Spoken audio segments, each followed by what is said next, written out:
quiero empezar este tema, ¿cuáles son las actitudes familiares cuando recibes el diagnóstico de un familiar con deterioro cognitivo? Y quiero tocar específicamente Alzheimer. Para empezar, cuando estoy hablando de diagnóstico, quiero referirme a una etapa, a la primera etapa, a la etapa inicial, a la etapa leve, quizás hasta leve moderada. Tal es así que si ustedes están acompañando a una persona con deterioro leve moderado, puede pasar hasta desapercibido. Y ustedes dicen, parece que no es nada, yo lo veo normal, conversa normal. Pero si hacemos un poquito y empezamos a valorar un poco más su lenguaje y hacer quizás ciertas preguntas de la actualidad, como el presidente, como la fecha, como el mes, como la hora, quizás un poco de cálculo, si es una persona que es instruida, pues nos vamos a dar cuenta que sí hay un deterioro que está marcando el desarrollo de la persona. Ahora, desde el momento en la cual la familia y el acompañante que está en deterioro cognitivo leve recibe el diagnóstico, y aquí quiero hacer un alto para decirles que hay clasificaciones de la enfermedad de Alzheimer. Pero yo quiero abocarme desde el punto de vista estratégico, académicamente, para no crearles confusión y usar muchos términos, porque hay una clasificación de la escala de deterioro. Hay una clasificación que viene desde Nueva York, creo que en el año de 1900 y tanto, de la universidad, en la cual hay una escala de deterioro global, y son 7 las fases. No quiero entrar a explicarles exactamente cada uno de ellos, porque voy a tomarlo desde un punto de vista académico. 3 fases: la fase inicial, la fase moderada y la fase grave. Desde allí me parece un poco más acertado para poder conversar con ustedes y podamos entendernos.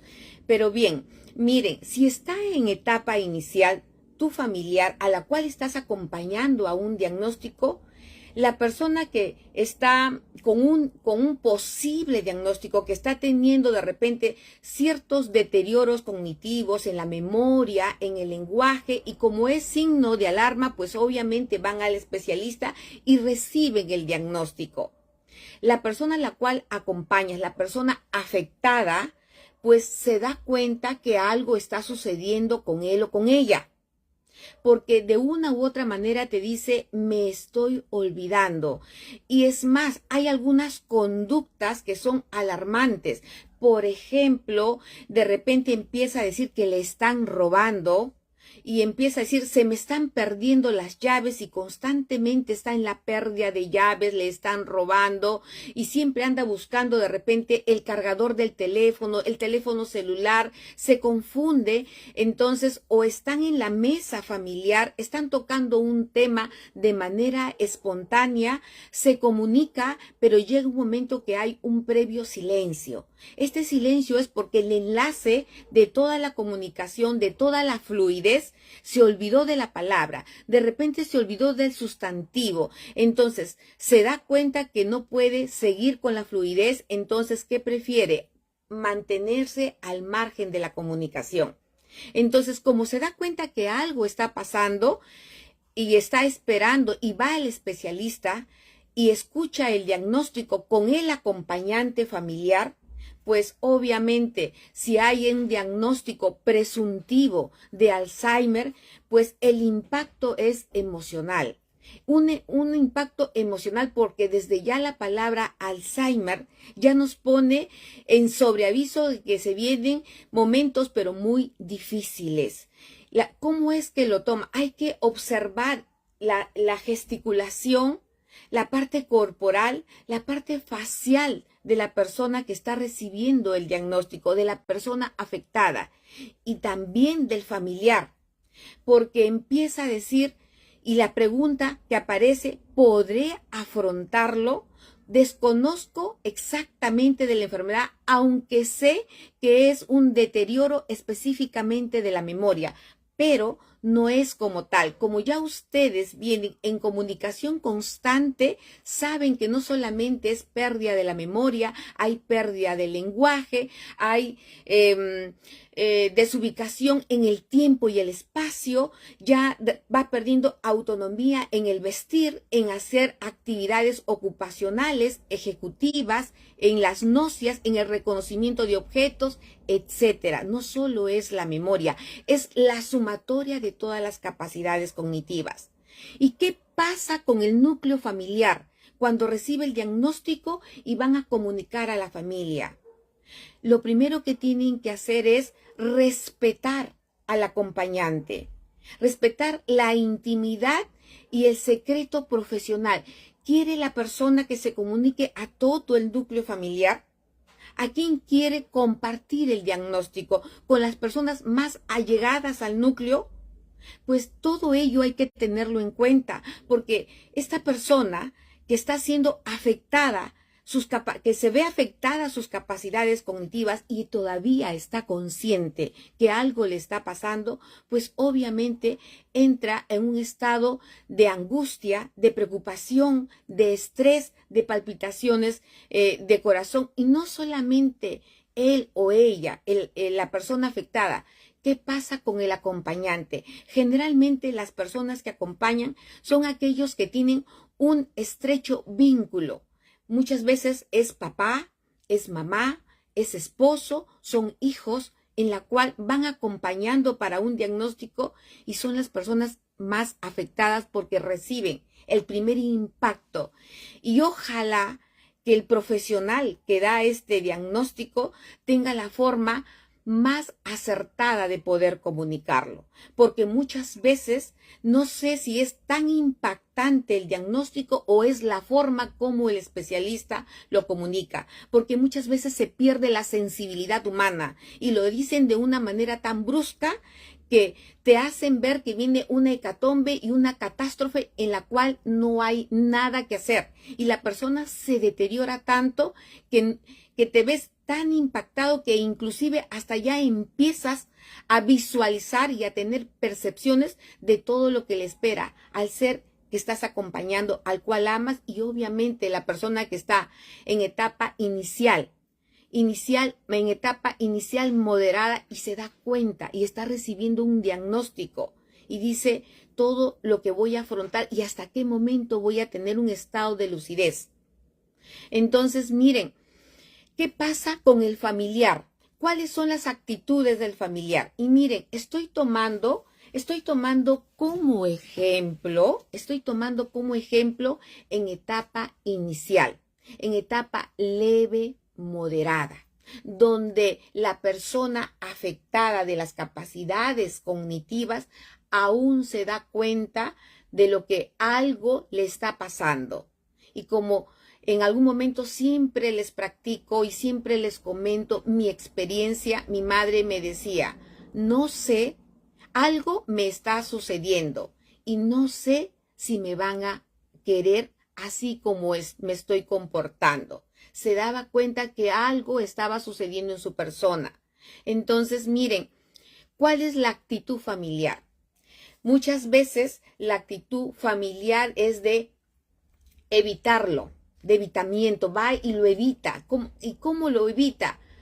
Se sale del cuadro y del núcleo familiar, rehuye de todo aquello que puede afrontar. En más de una oportunidad el núcleo familiar me dice, somos 9 hermanos, de las cuales 3 estamos y 6 permanecen alejadas. No quieren saber absolutamente de lo que está pasando. ¿Cuál es la reacción que tienen estos 6 hermanos? Es que tienen conductas evitativas. ¿Y por qué tienen estas conductas evitativas? Muchas veces forma parte y lo han ido formando durante toda su línea de vida. Son conductas evitativas en la cual no son capaces de afrontar situaciones nuevas o difíciles. Y forma parte, y yo quisiera que ustedes vean, si por ejemplo sus hermanos o alguno de ellos ha tenido alguna conducta evitativa, es muy probable que no solamente sea la primera conducta, sino que durante su vida también ha tenido muchas otras conductas que las ha evitado y obviamente al principio puede ser una solución, pero después se torna en un fracaso, porque si tienen más de un problema, pues y entran en evitarlas, no van a llegar a resolver absolutamente nada. Pero ¿qué pasan con las personas que afrontan? Pues obviamente se abre una brecha familiar. No solamente ya tenemos el problema, entre comillas, que ya hay una persona que está careciendo de capacidades cognitivas, que ya hay un diagnóstico de Alzheimer, de demencia, de Parkinson u otra enfermedad degenerativa, sino a ello se suma y se transgrede el núcleo familiar, porque los hermanos tienen conductas evitativas porque no saben y no han aprendido a afrontar situaciones difíciles. Y aquí les quiero hablar. ¿Por qué le llamamos situaciones difíciles? Y miren, y aquí va mi experiencia. Cuando pues tuve el diagnóstico y en realidad sí quedé en shock porque yo ya presumía que algo estaba sucediendo. Y bueno, mientras vienen los exámenes y se van uniendo la parte radiológica, la parte de laboratorio, y uniendo todos los exámenes, la evaluación, los test que se hacen, etcétera, y llegas un momento que se reúne todos los exámenes y te vas y esperas escuchar el diagnóstico de algo que en mi persona ya presumía que eso podría estar sucediendo, pues a pesar de tener ya una sospecha de un 90% y me confirman en el consultorio con el especialista, pues entro en un shock.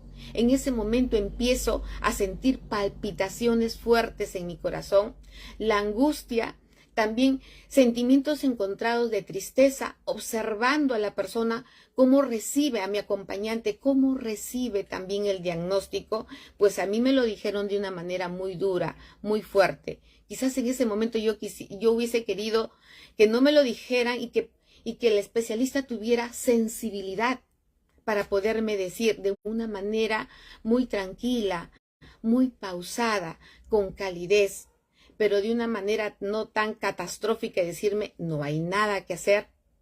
Ya sabe usted lo que se viene como profesional de salud, y es que sentía yo como si me estuvieran enterrando viva. Entonces, miren, pues obviamente llegué a casa, esperé que todos se fueran de casa y quedarme sola. ¿Y qué hice? Me senté en el sillón y grité tanto que yo no sé si los vecinos que estaban pues a mi costado sintieron ese grito, esa impotencia, ese reclamo, y reclamé a la divinidad, les comento, y me pregunté ¿y por qué? ¿Y por qué? ¿Y por qué? Entonces, pero yo les digo que hasta cierto modo es permisible y uno como persona, como familiar, se debe de permitir este tipo de sentimientos, de emociones, de frustraciones.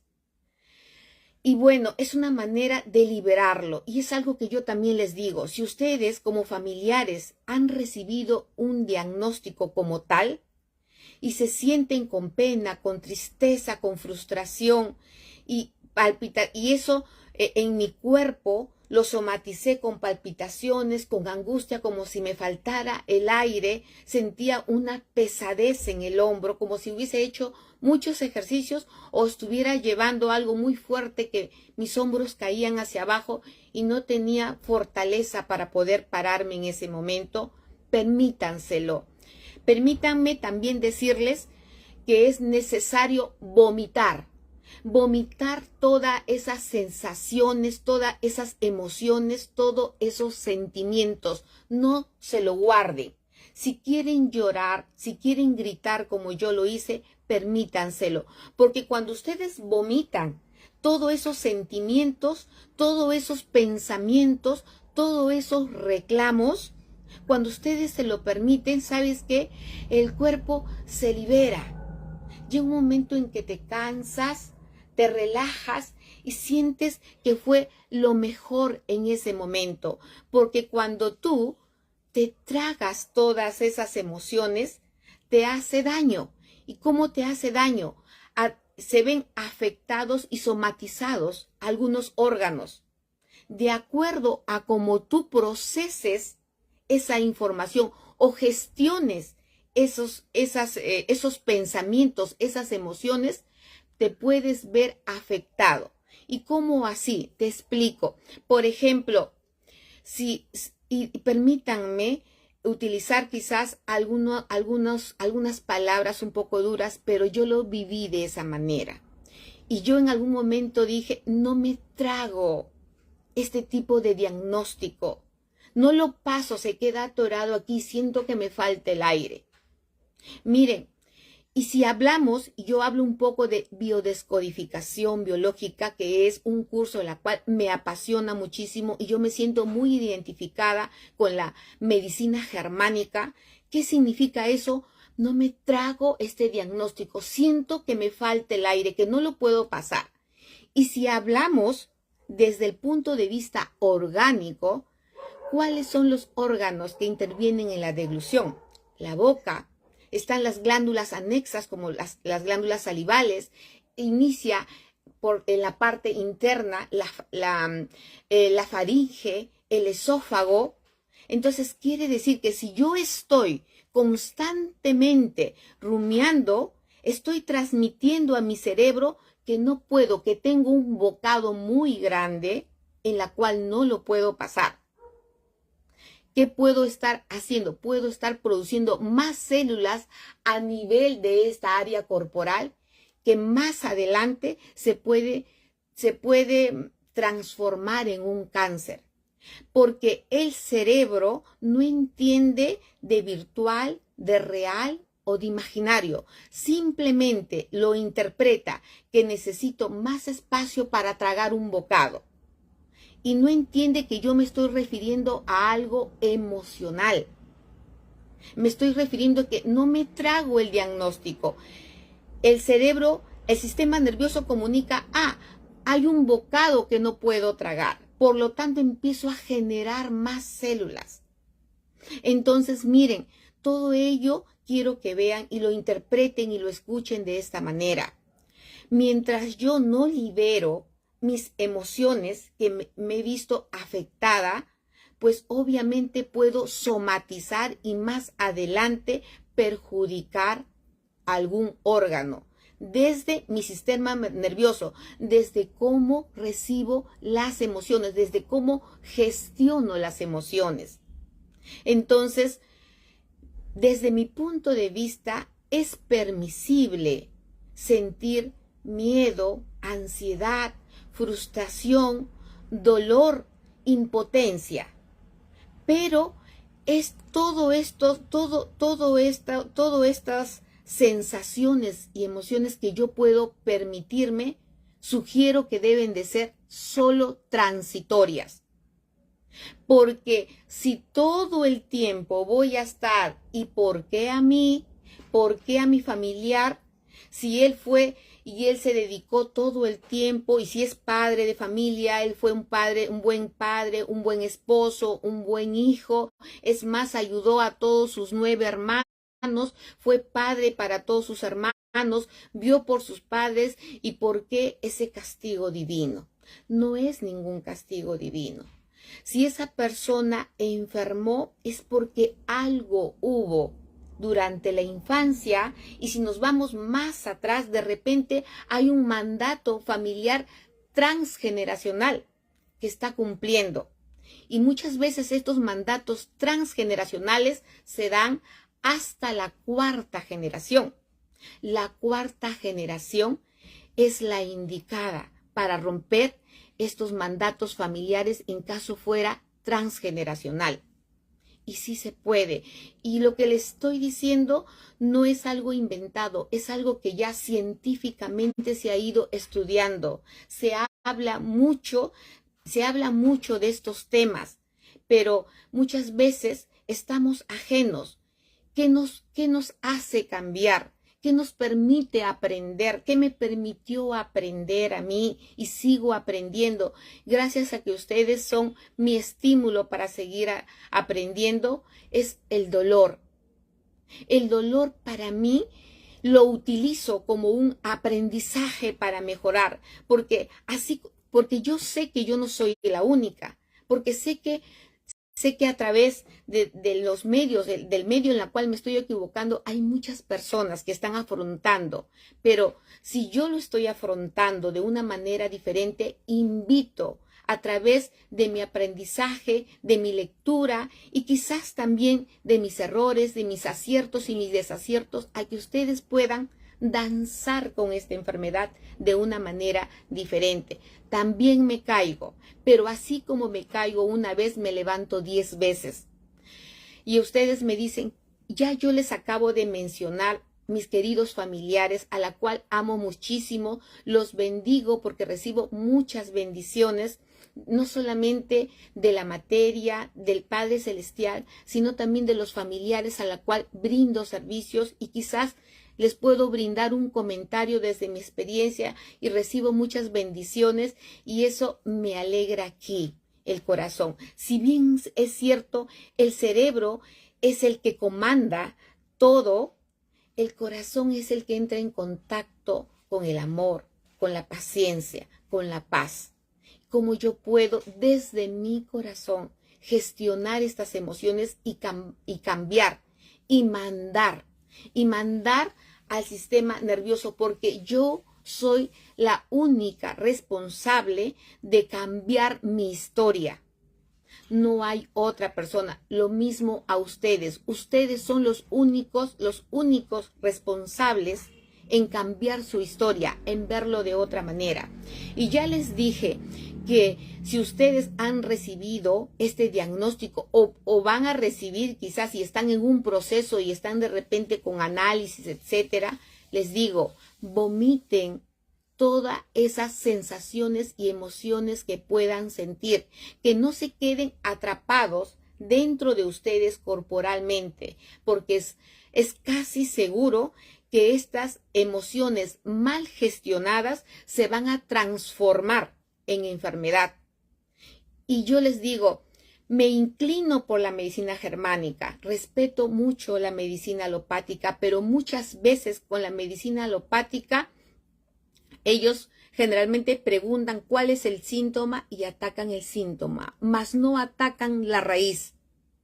Entonces es por ello que yo digo, ¿desde dónde se generan tus sintomatologías, tus enfermedades? Una de ellas, el campo más grande, desde mi punto de vista, desde mi experiencia, son las emociones. Se suman otras cosas más que les voy a ir comentando. Entonces, vuelvo a repetirles, vuelvo a recalcarles, si se sienten con dolores en la espalda, si sienten un nudo en la garganta, si sienten quizás un peso en la columna a raíz de haber recibido un impacto de un diagnóstico como el Alzheimer, permítanselo sentir.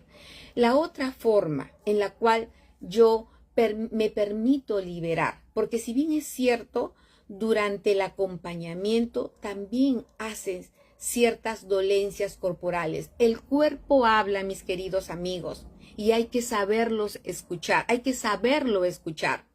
Y no esperar que te dé más de 1000 señales y lo atiendas cuando ya ese órgano está al límite y ya se deterioró y estamos hablando, por ejemplo, de una insuficiencia renal grave, moderada. ¿Por qué esperar que el órgano se deteriore tanto? ¿Por qué? Cuando ya hay ciertos síntomas, permítete escucharlo, permítete atender a este templo maravilloso que es el cuerpo. El cuerpo te habla, escúchalo. Cuando hay alguna señal, pregúntate. Y tú me dices, pero es que ¿cómo voy a hablar con mi cuerpo? Sí lo puedes hacer. Mira, a ver, ¿cuál es la otra forma que Nancy se permite descargar ciertas emociones que también me afligen, tan igual como le afligen a ustedes? Pero no me quedo allí. Llega un momento en que me permito liberarlos, pues busco unos minutos donde me sienta tranquila y a solas. Y desde ese momento cierro mis ojos. Cierro mis ojos y empiezo a escuchar en mi soledad las sensaciones corporales. Por ejemplo, regálate 10 a 15 minutos, busca un lugar cómodo sin que nadie en ese momento interfiera, apaga celulares. Particularmente yo lo hago en altas horas de la noche, ¿por qué no decirle casi en la madrugada? Donde yo sé que no voy a tener ninguna llamada telefónica, que nadie transita y quizás muy poco nadie en la calle y en casa menos. Es allí donde yo me conecto con mi templo, que es mi cuerpo, me conecto con la divinidad, como ustedes quieran llamarlo. Yo les digo que yo soy muy espiritual, mas no así religiosa. Entonces, ¿qué hago? Me permito sentir las emociones corporales que mi cuerpo está hablando. Si tengo dolor en la parte del hombro, me permito sentirlo. Puedo esperar 2, 3 minutos hasta que ese lado, si es el lado derecho o el hombro derecho o la espalda, me permito sentir hasta que esto se vaya liberando. Le hablo a mi cuerpo. Permito que eso salga de mi cuerpo, pueda fluir. Pero antes, mucho antes de ello, pues mi conexión es con la divinidad. Llámenle ustedes divinidad, llámenle ustedes inteligencia emocional, llámenle ustedes el nombre que ustedes quieran llamarle, llámenle creador, lo que ustedes quieran llamarle. Y siempre le digo, dame la fortaleza que necesito para poder acompañar a las personas con deterioro cognitivo, que es a las cuales me debo. Y de la misma manera, si soy creada a imagen y semejanza tuya, es que soy inteligente como tú. Bendíceme con tu inteligencia para poder apoyar e impactar a muchas familias y poderlas servir y poderlas ayudar para poder danzar con el Alzheimer. Desde esa manera me voy liberando. ¿De qué otra manera me voy liberando? Hago oración al momento de levantar y bendecir la mañana. Agradezco, gracias, gracias, gracias porque me permites ver la luz del día, por el lugar donde me ha permitido reposar y poder regenerar mis tejidos para poder comenzar este maravilloso día. Desde ya estoy agradeciendo por todo aquello que voy a vivir, por todo aquello que voy a solucionar. Y si no lo soluciono, sé que si se cerró por allí una puerta de bronce, le pido, así como se cerró una puerta de bronce, permíteme que se abran muchas puertas de oro. Y así con esa energía, con esa vitalidad, con esa fe, con eso estoy esperando cómo voy a solucionar algún imprevisto o algo que está por allí. No hay otra forma de cómo yo he solucionado. He afrontado situaciones muy difíciles y estoy segura que las voy a seguir afrontando. Pero hay algo muy importante que les quiero decir.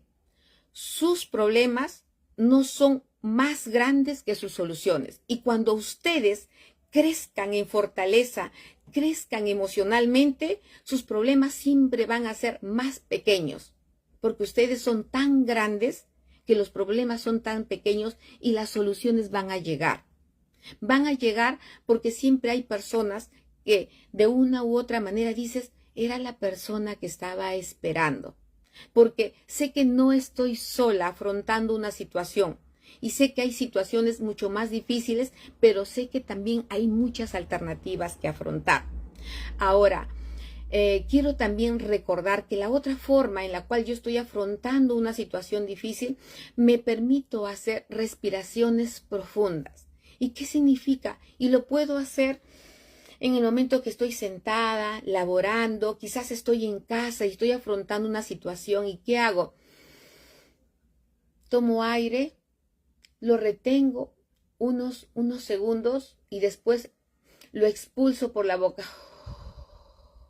Es como que estuviera liberando todo aquello que me está cargando emocionalmente. Entonces, miren, todos estos detalles voy sumando para la familia, para que ustedes lo pongan en práctica. Es más, les digo, no me crean, compruébenlo porque yo lo hago en otros, y miren, yo no lo vengo haciendo desde que mi madre le diagnosticaron Alzheimer en el año 2000. Yo lo vengo haciendo a posteriori, que si hubiese yo tenido estas herramientas tan sencillas que no cuestan nada, pero que sí están escritas, que sí las leo, que las pongo en práctica, que me funcionan, y quizás a ti no te funcionan esto, te funcionan algunos, pues es el momento en que te preguntes qué te gusta. ¿Te gusta la música? Escucha la música. ¿Te gusta bailar? Perfecto. Y aquí quiero sumar algo más, los ejercicios. Miren, yo soy de estatura pequeña y tengo una vitalidad grande. Y se lo digo porque lo siento. Y no sé cómo, porque en algún momento me han preguntado cómo es que te mantienes de pie y haces una y otras cosas. Muchas veces dicen que el sexo femenino siempre, y sí es cierto, el cerebro del sexo femenino tiene la capacidad de hacer muchas actividades y tareas a la vez. Esto ya está científicamente comprobado. E inclusive el cerebro femenino es más grande que la del varón. Y la capacidad para afrontar y para hacer tareas y la resiliencia se hace más fuerte. Pero no solo de intenciones y de visualizaciones vive la persona, sino también de cómo amas y cuidas este templo maravilloso, como es el cuerpo. Y desde ya, aquí hay una arista muy importante. Les hablé hace un momentito de ejercicios. ¿Qué ejercicios? Caminatas. No tienes para ir al gym, no importa. Camina 30 minutos todos los días. Y eso te ayuda a que el corazón bombee más. Y cuando bombea más, irriga la sangre a todos los tejidos de tu cuerpo, desde la parte más cerca a la más distante. Y si irriga más sangre, es que ese tejido se oxigena. Y si se oxigena, es que ese tejido está vivo, sigue vivo, está nutriendo, se está llevando y a través de la sangre llegan los nutrientes. Y así como te dije que hay una respiración profunda, muchas veces hacemos esa respiración mecánica, pero esa respiración mecánica no te hace utilizar al máximo la capacidad pulmonar, porque cuando tú haces, miras que mi capacidad torácica y después ves que la capacidad se ensancha y después eliminas. Mire, es aprovechar al máximo nuestros órganos. Y si corres, y si caminas, y si quieres hacer un trote, pero tienes que mantener esta conducta. Tienes que ser disciplinada en hacerlo.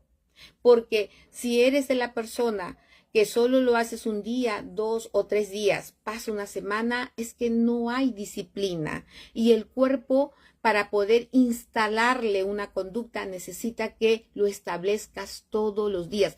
Así como te hablo de las terapias de estimulación cognitiva, las psicoterapias, como quieras llamarlo, para poder apoyar a las personas con deterioro cognitivo, no es hoy lo hago y después lo continúo la otra quincena, fin de mes. Es un hábito que mínimo lo tienes que hacer 3 veces a la semana. Y aquí estoy tocando otro temita para poder reforzar de quienes han tomado el curso, que lo hagan, que lo mantengan en práctica. Y ¿saben qué?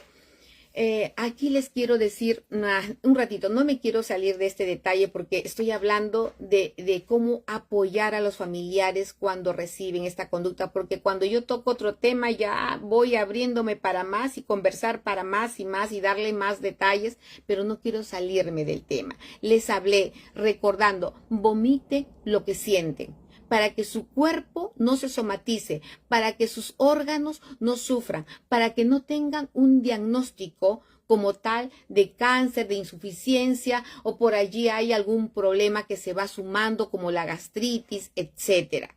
Vomiten emociones, no las dejen en el cuerpo.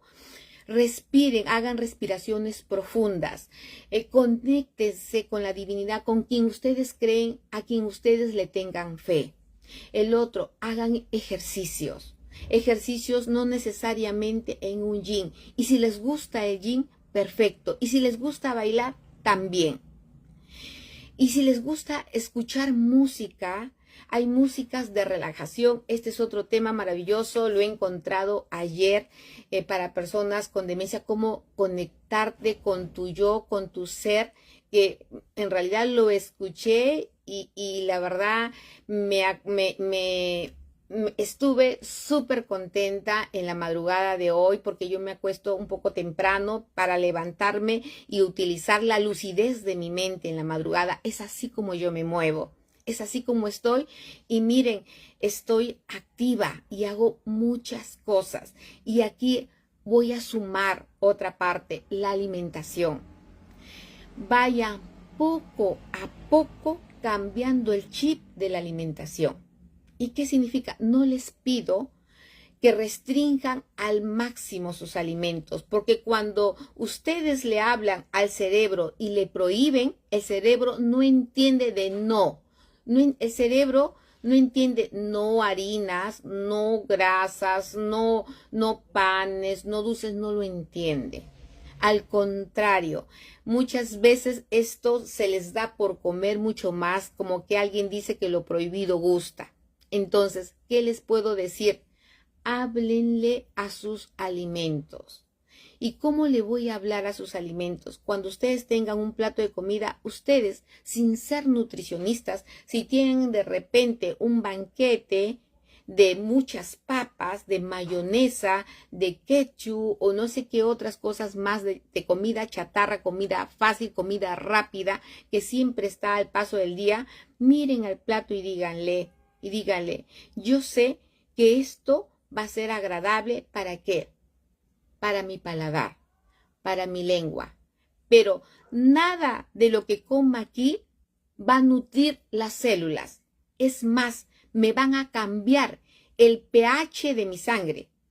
Y cuando cambio el pH de mi sangre, puedo llegar a que a cualquier órgano de mi cuerpo se pueda mutar mis células y convertirse en cancerígenas. Y hoy, merced a este cuerpo maravilloso, solo voy a comer las 3/4 partes. 1/4 de mi plato de esa comida chatarra la voy a dejar. Y si tienes la oportunidad de comerte nuevamente el mismo plato, pues esta vez le vuelves a hablar el plato y le dices, la vez anterior dejé solamente 1/4. Hoy voy a dejar la mitad del plato. Porque sé que de lo que estoy comiendo no voy a irrigar ninguna célula ni la voy a nutrir. Es más, este alimento va a contribuir a deteriorar cualquier órgano. Y si me amo, tengo que cuidar el templo maravilloso, porque todos estos alimentos muchas veces se acumulan en el sistema, en el intestino grueso y hay putrefacción. Y es un basurero que tiene, disculpen la palabra, y va acumulándose mucho desastre, mucha porquería que daña. Por eso que muchas veces dicen cáncer de colon. ¿Por qué? Imagínense ustedes que no hay forma de cómo lavar ese intestino. ¿Cómo hago cuando las heces se pegan a las paredes del intestino grueso?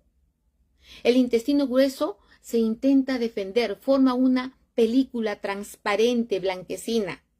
Pero al hacer el esfuerzo ese intestino grueso de protegerse de la toxicidad, del desastre, de la suciedad que no puede eliminar porque se quedó pegado ahí, ya no puede hacer las otras funciones. Por lo tanto, voy mermando la calidad de mi intestino grueso. Entonces, cuando tú le vas hablando a tu cuerpo y le vas hablando a tus alimentos, vas generando cada vez y vas cambiando ese chip. Es así como yo he ido cambiando. Porque cuando tú dices no a las gaseosas y alguien por ahí ofrece las gaseosas un día y te apetece y tienes sed y quieres gaseosa, porque son aditivos. Las gaseosas se han hecho justamente porque detrás de todo esto también, de la forma como te enfermas, hay una industria que también crece enormemente, pero a la larga también te produce daños secundarios. Entonces, cuida ese cuerpo maravilloso. Háblale a tus alimentos, escucha a tu cuerpo. Entonces, no te estoy pidiendo que hagas dietas, pero si vas a comer algo con mesura. Cuando uno toma decisiones extremas, hace daño. Es mejor mantenerse en equilibrio. Y aquí voy a sumar algo más, la hidratación. La hidratación en ustedes familiares es muy importante. Y cuando ustedes dicen, tengo sed, es que ese cuerpo ya está deshidratado. Ya está deshidratado. Por eso que el cuerpo dice, tengo sed. Y no es el momento de la gaseosa, no es el alimento, no son las bebidas azucaradas, no es un Red Bull, no sé qué otras cosas más hay en el mercado. Es tomar agua. Y hasta para tomar agua hay que bendecir. Porque cuando yo hablo mucho de bendiciones, porque el hablar de bendición del agua es todo un tema. Hay trabajos científicos que avalan que cuando tú le hablas al agua e inclusive cuando le pones música, pero no esas músicas estridentes, sino esa música que puede alterar la molécula del agua, pues se forman cristales. No recuerdo mucho, permítanme ustedes volver a revisar porque también lo he leído en el transcurso de la semana.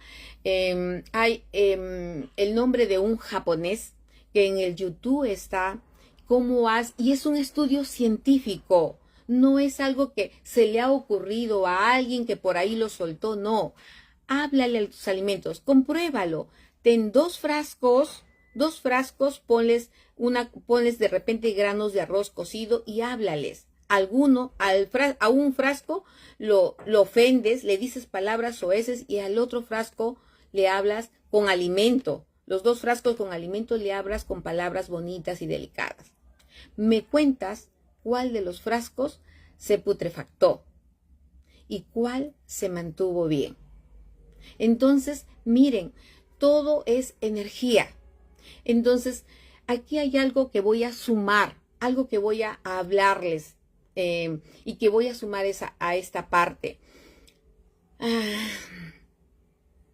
Cuando en tu ámbito familiar hay un familiar carente de capacidades cognitivas que progresivamente sigue avanzando la enfermedad, ¿cuál es la actitud que tienes al decir y al escuchar Alzheimer, demencia? De repente vas a decir, qué difícil es.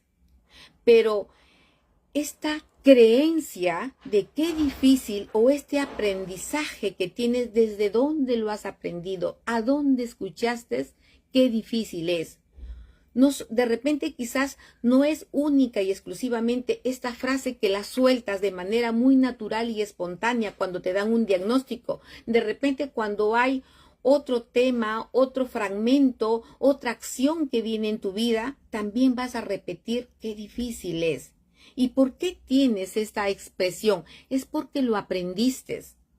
Lo aprendiste en algún momento de tu edad, de tu vivencia, quizás en la infancia, quizás lo escuchaste en tu ámbito familiar y quizás estás lleno de miedos porque hubo demasiada sobreprotección de los padres. Y cuando hay demasiada, los padres quieren solucionarle a los hijos y que no sufran y que no tengan dolor, entonces esa sobreprotección genera quizás esa persona ha llegado a evolucionar cronológicamente, pero emocionalmente está lleno de miedos. capaz de no afrontar retos como cuando te dice que tu familiar tiene un diagnóstico. Y cuando tiene un diagnóstico es un gran reto que hay que afrontar. ¿Y por qué se convierte en un gran reto? Porque hay un aprendizaje. Porque la persona que toma la decisión personal, consciente, nada de que hubo reunión familiar y dentro de la reunión familiar me designaron para yo ser la encargada. No. Si he llegado a decidir que soy cuidadora familiar, es porque he tomado la conciencia y he aceptado y he decidido. Y para ser cuidadora familiar o cuidador profesional, y les digo que son cuidadores profesionales. ¿Por qué les digo profesional? No sé si esto hay... esta terminología está incluida de repente en alguna bibliografía, pero yo lo he puesto como tal porque para decir que soy un cuidador profesional me capacito, aprendo el lenguaje para poder comunicarme con una persona con cuadro de deterioro cognitivo. Y para aprender, pues estoy adquiriendo libros, adquiriendo cursos y poniéndolo en práctica para que validen mi resultado. Y si valido, y obviamente si realmente fue positivo, y también valido si no funcionó. De repente no funcionó para esta persona, pero sí puede funcionar para otras. Entonces, yo les puedo expresar que desde el punto de vista de cuidador profesional, como yo le llamo, hay una constante capacitación de la misma manera si he decidido ser cuidador familiar. ¿Por qué se convierte en un reto? Porque es un aprendizaje. Y a esto voy. Muchas veces quiero aprender y de repente no lo decido en el momento adecuado. Es como cuando yo les digo, cuando una persona está en deterioro cognitivo inicial, leve, moderado, es el momento, para mí es el mejor momento de que puedan iniciar las terapias cognitivas, porque todavía hay más memoria residual, porque responde, porque hay un lenguaje, porque hay todavía memoria de cálculo, si es una persona instruida, etc. Es el momento para mí más hermoso. Pero ¿qué pasa? Cuando no lo hago y va pasando las etapas progresivamente y va muchas veces por falta de estímulo no farmacológico, miren, es no farmacológico. No lo van a comprar en la farmacia, en una bodega, etcétera. Cuando es una intervención en la cual ustedes van a poner en práctica estimulación cognitiva, estimulación física, el lenguaje cálido, con paz, un lenguaje muy corto, sencillo, con empatía, amigable, dándole y brindándole a la persona carente de esta capacidad cognitiva, ganándome, ¿qué cosa? Su confianza y que ellos acepten y validen que soy la persona en la cual los amo. Los amo y sé que quiere lo mejor y así lo perciben y así te lo dicen. Y eso no es que tú le vas diciendo, yo soy la persona que te estoy cuidando, por si al caso. No, te lo dicen de una manera muy natural. Eres cariñosa. Me brindas cariño, afecto. Y cada vez que tú quieras instruir o quizás incluir alguna terapia más, pues te va a ir, siente confianza en ti y te permite hacer la terapia. Y eso pues para mí es un boom, es alegría, es en realidad un derroche de sustancias químicas que ocurren en mi cuerpo, como la serotonina, de alegría, y estoy viva, lo hicimos, está bien, perfecto, lo disfruto, lo vivo porque lo amo lo que hago. Por ello es que le hablo desde ese punto de vista. Quizás en algún momento por ahí hay personas que dicen, ¿cómo es posible que te vas a dedicar a personas con deterioro cognitivo, que ya no están dentro de sí? Y en alguna vez alguna institución me dijo que jamás invertiría en personas mayores, pero sí en niños. Y yo digo, no hay respeto a la persona humana y aceptar y validar la conducta porque son ajenos a ese deterioro. Entonces, miren, estos alcances les he dado para que ustedes cuiden su cuerpo, cuiden su mente. Hay que ir eliminando esos pensamientos que te agobian.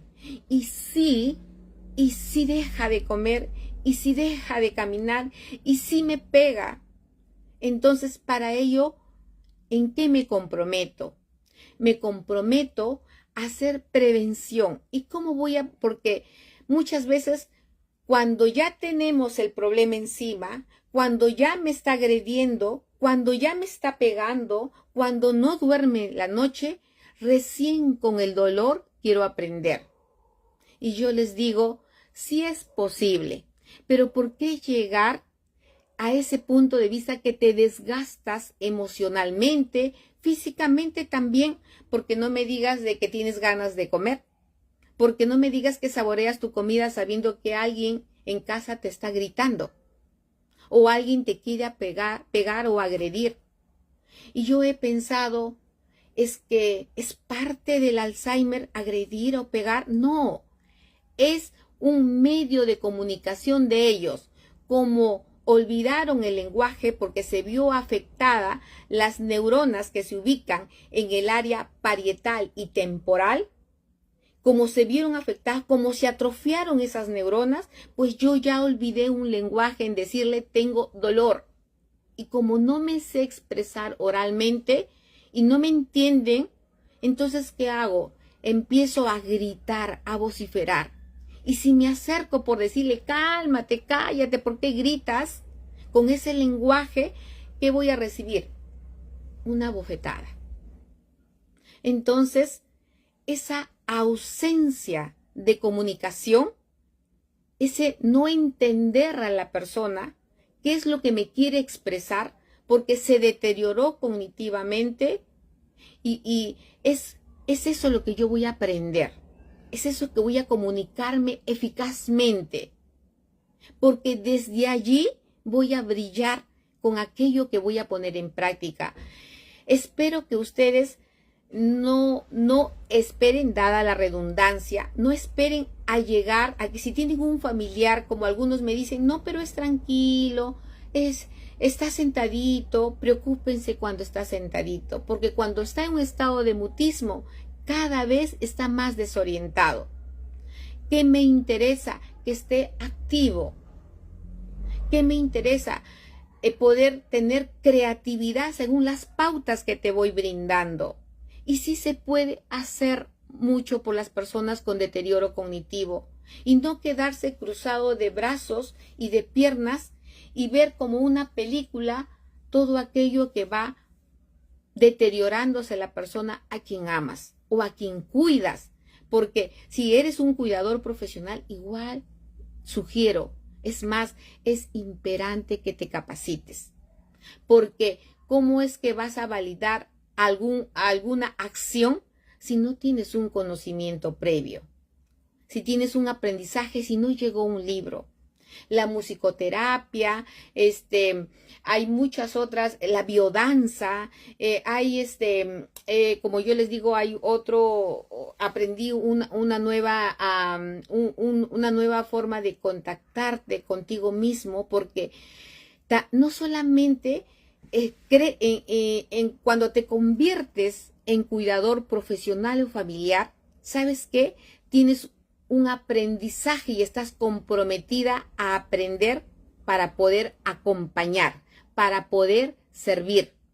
Y cuando aprendes, ¿qué haces? Lees. Cuando lees, accionas, pones en práctica. ¿Quién se beneficia así? Se beneficia la persona que estás acompañando. Pero, ¿sabes? yo te digo, ¿quién se beneficia más? Tu cuidador. Porque al tener nuevos aprendizajes, al darle una nueva vibración a tu cuerpo, a tu mente, a sacar esos pensamientos que han estado estorbando tu aprendizaje y estás hablándole a tu cuerpo, ganas tú mucho cuidador. Porque cuando tú haces eso, creas nuevas neuronas, nuevas conexiones sinápticas. Fisiológicamente es normal que a partir de los 30 años se empiecen a morir neuronas, pero como se mueren y el cerebro es plástico, o sea, hay una cualidad importante del cerebro que se llama plasticidad cerebral, que es la capacidad de poder generar nuevas neuronas. Lo estás haciendo con tu cerebro. Estás cuidando tu alimentación. Estás cuidando tu cuerpo. Mire, no solamente el beneficio es grande para la persona que acompañas, pero yo te digo que es mucho más grande. Es un regalo maravilloso que le das a tu cuerpo y a tu alma. Y todo puede fluir de esa manera.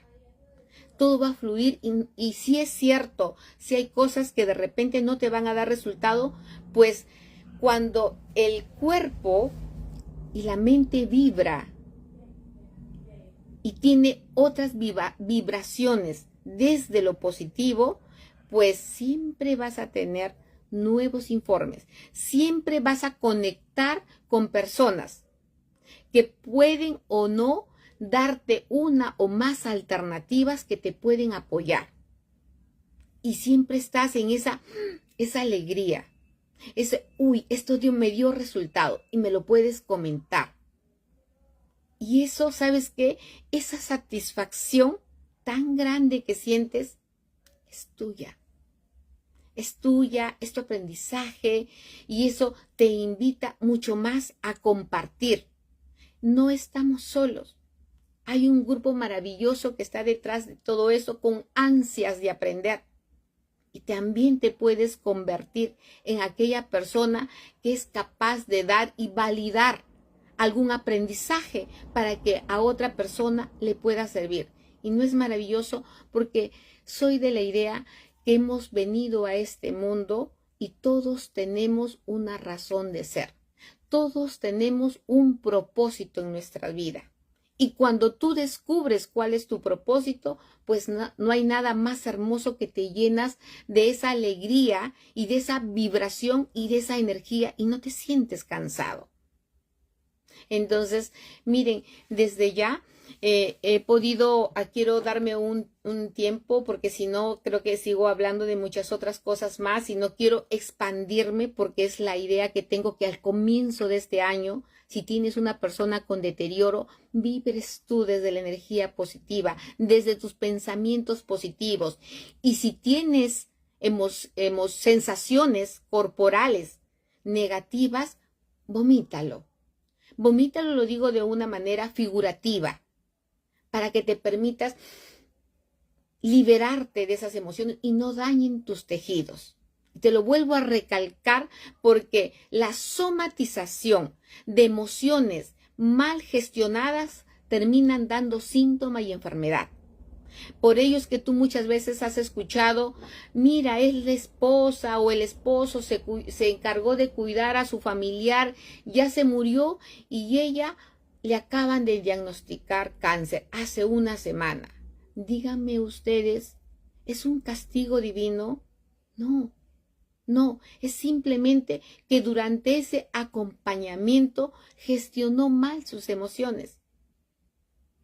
Es un constante aprendizaje. Acompañar a una persona con Alzheimer, constantemente estás ávido y tienes hambre de aprender. Nuevas situaciones, cómo lo afrontas, qué más hay, cómo engrío a mi cuerpo, cómo voy descubriendo qué le hace bien y qué no le hace bien. Poco a poco voy sintonizando y vibrando en otra energía. Y llega un momento que me voy a conectar a través de una meditación porque y a través del prana de repente con mi cuerpo y me voy a sentir muy bien y voy a ir ávido y quizás van a ver quizás alguna otra técnica que no la conocías y que por ahí la escuchas y dices, bueno, voy a probarla. Y de repente suele ser que fue el regalo divino y maravilloso para tu cuerpo y tu mente. Y dijiste, con esto me quedo, porque esto me queda. Pero ¿cómo es que te llegó? ¿Del cielo? No. Te llegó porque siempre estás ávido de aprender y quiero gustosa de poderles apoyar, de poderles brindar, que siga creciendo esta comunidad. Los amo porque si están aquí tienen tanto interés como lo tengo yo. Entonces, con mucha razón para poderme siempre mantener en contacto con ustedes y poder acompañar y servir a las personas con deterioro cognitivo sin descuidar su salud física y mental. Y que se sigan abriendo muchas puertas de oro, porque si se cerraron puertas de bronce, pues hay muchas puertas de oro que se van a abrir. Muchas gracias y nos estamos conectando.